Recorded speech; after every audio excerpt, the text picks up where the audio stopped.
Hey everybody, Brock Frady here, helping you enjoy your ride. Behind the wheel of the 2016 Lexus LX570 is quite an experience. This is the most luxurious of all the Lexus SUVs. You'll notice the steering wheel here and the wood trim is a matte finish, and that is something that is becoming more prevalent in every vehicle, and it's very, very popular. It does not have that sheen that you traditionally see on the wood trim. The steering wheel is a 3-spoke steering wheel, and it has a more pronounced center portion here. The sides where you have buttons that control Bluetooth and information in the screen in the center console, they're a little bit taller, and they do a whole lot more than they ever have as far as the functionality and input of the buttons. Also, something that you may notice are your paddle shifters here. You downshift on the left side, you upshift on the right side. It's really neat to have this in the LX. Your cruise control stalk is here, and it's the same as the cruise control has always been in Lexus vehicles. Your stalk for your wipers is on the right side, and you have rain sensing wipers whenever you pull that down into the auto selection, and that wipe with the windshield wipers signals that the feature is active. Your turn signal and your headlight stalk is here on the left. 3-blink lane change feature to where you can just tap it down without fully engaging it. It only blinks 3 times. Then you can fully engage it, and it will blink continuously until you turn to make it spring back into position. On the face of your steering wheel here, on the left side, you have audio controls where you have mode, voice commands, preset station scan, volume, Bluetooth for your phone. On the right side, you have a multi-directional keypad that controls the selections that you make in the center of the dash with your multi-information display.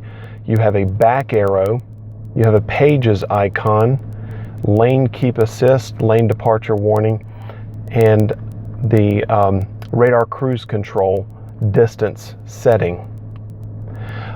You also have over here on the left side, you may not be able to see it, but you have the automatic high beam activation, so you can press that in.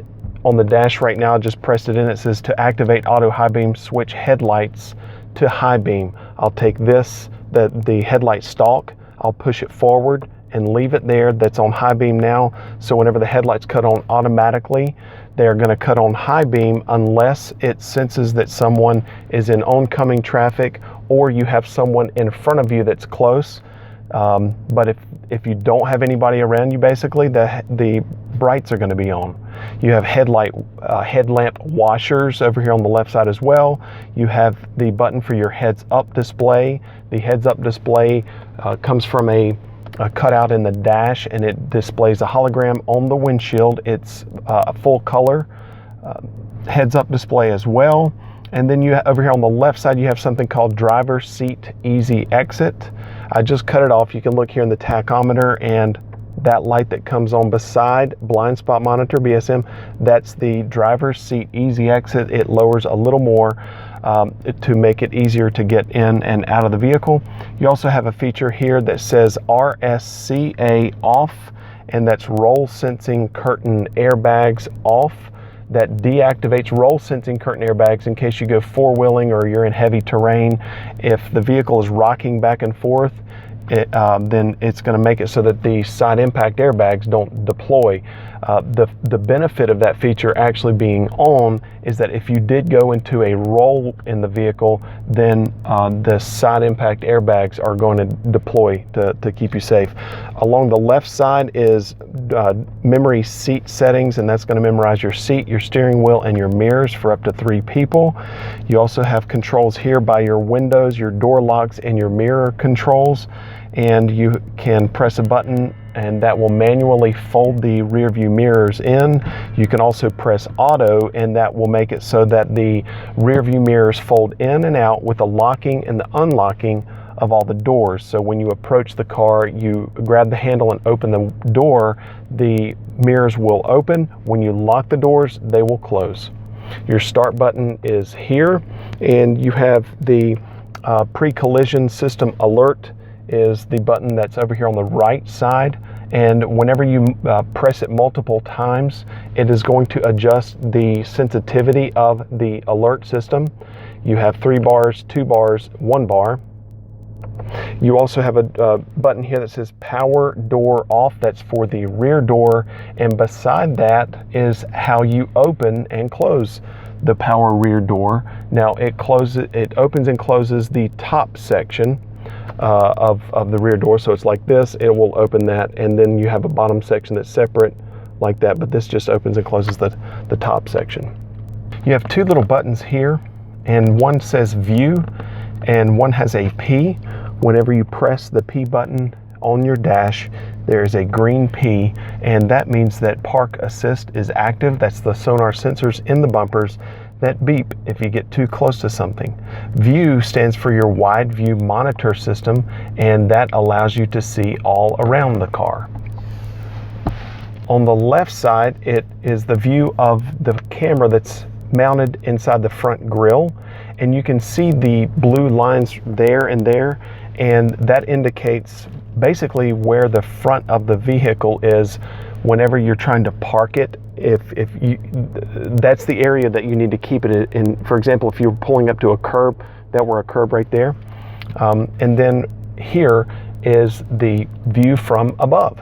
So that's what it looks like looking from above the vehicle, and that uses several cameras all around the car in order to do that.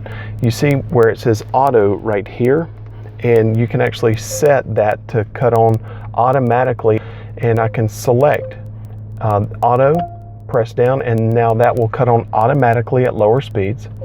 I can press this, and that will make it so that that lines pop up on the dash whenever it's in motion to indicate where I'm turning into a parking space.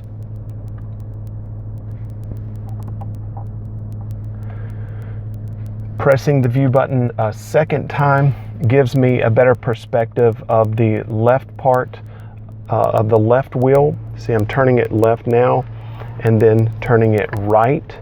And so I can use those buttons if I want to park in a parking lot. And if I use this as a perspective of like a line, if I were parking in a parking space, that's going to let me know that I'm in the parking space left and right in a straight fashion, so that I'm not parked too close to another vehicle. I really do appreciate you watching. Remember to subscribe, and if you have any other questions or you want to reach me directly, feel free to contact me. I'm here at Flo Lexus in Greensboro, North Carolina. Thanks again for watching, and have a great day, everybody.